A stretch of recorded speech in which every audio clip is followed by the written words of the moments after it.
What does ISO 37000 propose? It considers that governance is based on a purpose, what we might call the organization's raison d'être, to use a term that's common today. These are the organization's overall objectives, not just economic ones. Governance will then be based on 4 principles. First, value creation. The goal of governance is to take part in an overall process of value creation.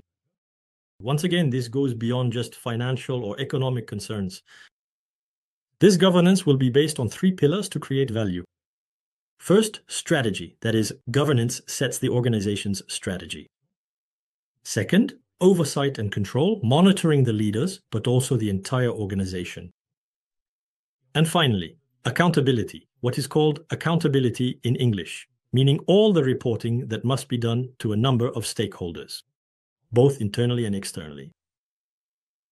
Next, these 4 fundamental principles are supported by a whole series of complementary principles. That is to say, there is no governance without dialogue with stakeholders. So, a mutual reciprocal dialogue. Quality governance is also governance that is based on quality leadership. This does not mean that leaders dominate, but there must be a global, ethical, and authentic vision. You cannot govern without having access to specific data, and these data suggest decisions to be made. In other words, you need an efficient information system to enable governance to make decisions.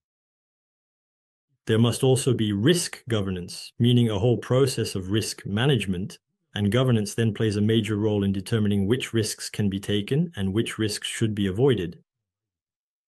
Furthermore, the social responsibility falls under the governance of the organization. It must define it, defend it, and disseminate it throughout the organization.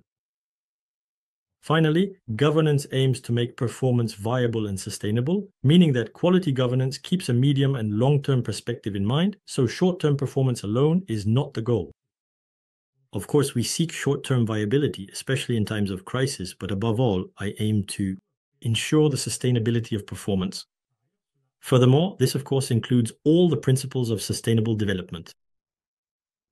And finally, the 3 main outcomes of governance, if it is effective, of high quality and collective, are effective performance, a whole range of ethical behaviors, because indeed, if all these principles are respected, ethics are incorporated into management.